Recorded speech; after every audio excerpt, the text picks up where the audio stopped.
Halo semuanya, kali ini saya mau membahas atau mengulas dari sudut pandang hukum beberapa hal yang sangat aktual atau viral di beberapa waktu terakhir yang beredar. Ada gambar, potongan gambar yang disebarkan oleh akun Badai NTB. Kalau saya lihat di gambar itu ada beberapa informasi yang ingin disampaikan oleh akun Facebook Badai NTB, yaitu ada bandar narkoba terjadi di Bima. Hal ini kemudian banyak pertanyaan yang masuk ke saya, baik di pesan Facebook, WhatsApp pribadi maupun di akun media sosial saya yang lainnya. Sehingga rasa-rasanya saya mungkin perlu menanggapi kaitan dengan perkembangan atau analisis hukum ya. Nah, pertama yang ingin saya tanggapi yaitu pertanyaan poinnya, bahwa apakah akun Badai NTB ini tidak bisa dipidana atau dilaporkan. Nah, pertama untuk menjawab hal ini, saya ingin mengerucutkan dua hal, yaitu perbuatan Badai NTB ini bisa dilihat dari dua aspek. Pertama, law enforcement, kemudian yang kedua adalah social defense.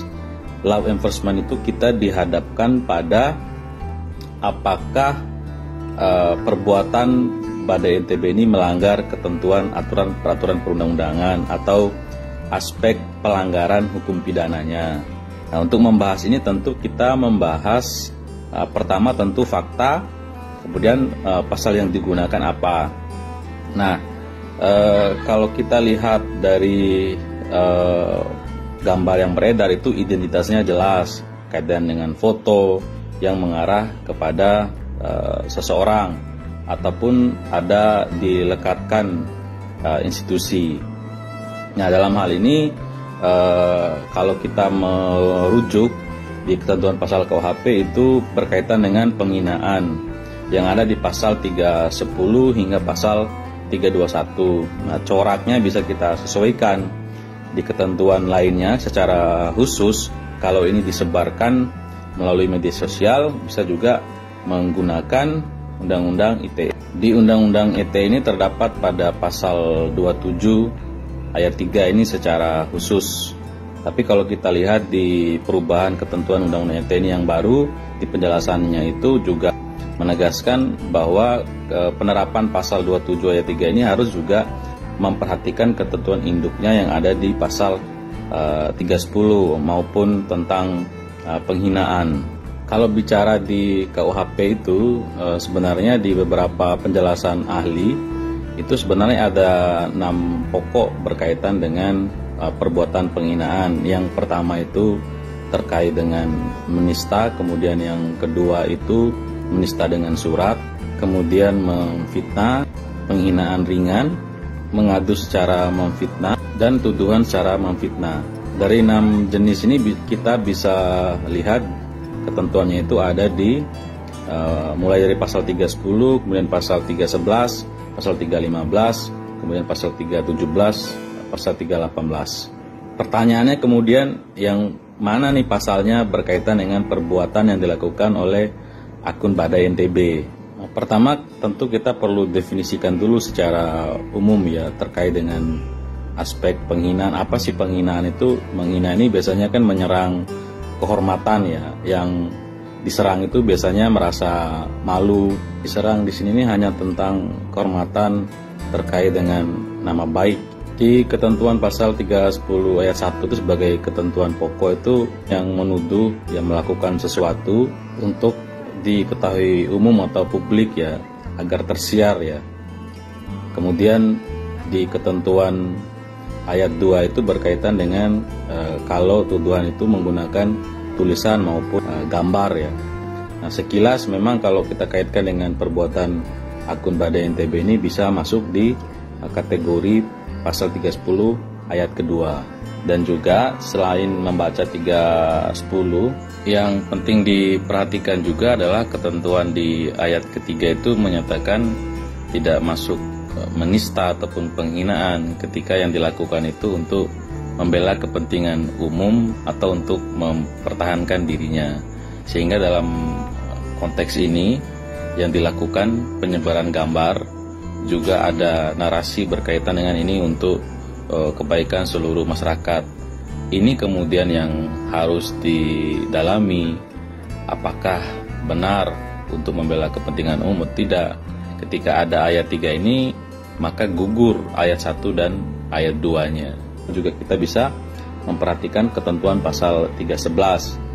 Sehingga dalam konteks ini, di samping actus reusnya juga mens rea-nya ya. Mens rea ini berkaitan dengan sikap batin atau pikiran yang dipertimbangkan oleh akun Badai NTB untuk menyebarkan gambar itu ya. Konteksnya kalau kita perhatikan 310, 311 ini ya, bisa kita maknai sebenarnya. Jadi tidak serta-merta misalnya ada yang ini kan delik aduan ya, kaitan dengan penghinaan ini, tidak serta-merta misalnya ada yang merasa dihina maupun diserang kehormatannya, merasa malu, melaporkan, kemudian polisi melakukan proses ya. Tapi juga diperhatikan baik itu ketentuan 310 maupun 311 ini hubungannya dengan perbuatan yang dilakukan oleh akun Badai NTB. Nah, itu kalau kita lihat dari aspek law enforcement-nya ya. Jadi tadi saya ulangi, ada actus reus, kemudian ada mens rea-nya. Actus reus tadi ya, dia melanggar perbuatan itu, perbuatan yang sesuai dengan pasal. Disitulah letak kewenangan dari polisi untuk melakukan tindakan ya, karena tindakan itu harus berdasar ada pelanggaran pasal atau perbuatan pidana yang dilakukan oleh akun Badai NTB. Kemudian yang kaitannya dengan mens rea itu sikap batin ya. Mens rea ini kaitannya dengan, kalau kita lihat pasal 310 ini sengaja ya. Kalau secara teoritisnya kan sengaja itu ada 3 ya. Sengaja sebagai kemungkinan, kepastian, dan maksud. Ya, kalau kita maknai baik dari actus reus maupun mens rea-nya, tidak bisa kemudian serta-merta akun Badai NTB ini dilaporkan kemudian dengan diproses. Kita juga bisa tengok ya bagaimana situasi sosial. Nah, ini kemudian yang saya sampaikan di awal tadi, aspek social defense ya. Social defense ini adalah perlindungan masyarakat. Nah, ini harus didalami. Pikiran penegak hukum itu bukan hanya law enforcement, lihat ketentuan pasalnya, tapi juga melihat aspek social defense ya, perlindungan masyarakat. Perbuatan dilakukan ini apakah betul-betul ya menghina ataupun dia punya tujuan yang lebih baik. Misalnya sekarang kita tahu di Kabupaten Bima ya, dan NTB secara umum ini kita situasinya termasuk kategori darurat narkoba ataupun darurat narkotika. Dimensi ini yang perlu diperhatikan, nuansa kritik ini harus diperhatikan sebagai perbaikan kelembagaan penegak hukum. Ya. Memang irisannya dia langsung mencantumkan foto-foto orang yang menuju ke identitas. Nah, ini harus polisi harus menelusuri dulu ya, orang-orang yang memang memiliki potensi atau yang dituduhkan oleh akun Badai NTB ini. Barangkali ini rangkaian sebelumnya karena tidak ada upaya dari penegak hukum untuk menindak kejahatan ini secara meluas yang terjadi di Nusa Tenggara Barat. Ini konteksnya harus kita lihat secara utuh. Seorang juga memiliki hak untuk menyampaikan sesuatu ya, ataupun masukan kepada penegak hukum. Dari dua aspek itu langsung kita lihat ini harus diadili. Itu akan mengaburkan fakta, karena ada fakta yang ingin ditampilkan itu ada narkotika yang semakin merajalela. Narkotika ini menyerang generasi kita. Kita semua tahu soal itu, bagaimana upaya dari kepolisian maupun penegakan hukum kita. Nah, ini yang harus ditunjukkan yang paling pertama oleh kepolisian, bukan mengalihkan. Silakan saja misalnya ya, hak setiap warga negara kalau yang terpampang di foto ini melaporkan, itu hak setiap warga negara ya. Kalau dia merasa diserang kehormatannya, merasa malu, polisi tidak serta-merta ya langsung memanggil kemudian menahan gitu. Nah, ini polisi meninggalkan nilai moral dari sebuah aturan atau sebuah pasal, karena harus dilihat tadi itu social defense-nya harus dibuktikan dulu ya, setidaknya ditelusuri, didalami.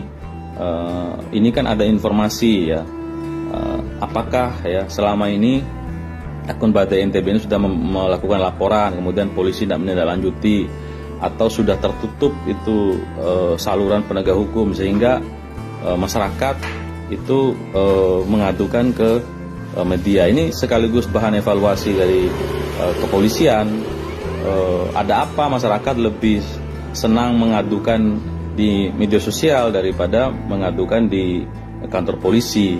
Jangan-jangan benar ya tagline ini percuma lapor polisi maupun no viral no justice. Dari berbagai pertanyaan teman-teman yang ditujukan kepada saya, akun Badai NTB ini harus ditelusuri dulu ya, berkaitan dengan tuduhan ya ataupun kritik, kesimpulan dari pertanyaan yang ditujukan kepada saya. Apakah Badai NTB ini bisa masuk ke dalam kategori penghinaan, dilaporkan maupun ditahan dan sebagainya? Itu hanya bisa dibuktikan melalui proses peradilan. Namun itu harus dibuktikan ya berkaitan dengan apa yang dituduhkan ya, bukan mengalihkan prosesnya itu di akun Badai NTB-nya yang melanggar pasal, tapi konteksnya tadi itu harus dilihat secara utuh. Apakah benar yang dituduhkan ya? Karena ini situasinya kita sama-sama bisa merasakan ya, masyarakat kita umumnya di Bima. Kami juga melakukan riset penelitian kemarin. Jadi beberapa informan itu memang mengakui bahwa ini kerentanan atau bahaya dari narkoba ini semakin merajalela. Nah, poin ini yang kemudian saya garis bawahi ada kaitannya dengan masalah-masalah sosial yang lainnya. Saran saya polisi lakukan penindakan atau penegakan hukum yang adil terlebih dahulu, menindak pelaku-pelaku maupun yang dikatakan sebagai bandar narkoba. Demikian, sampai ketemu di video selanjutnya.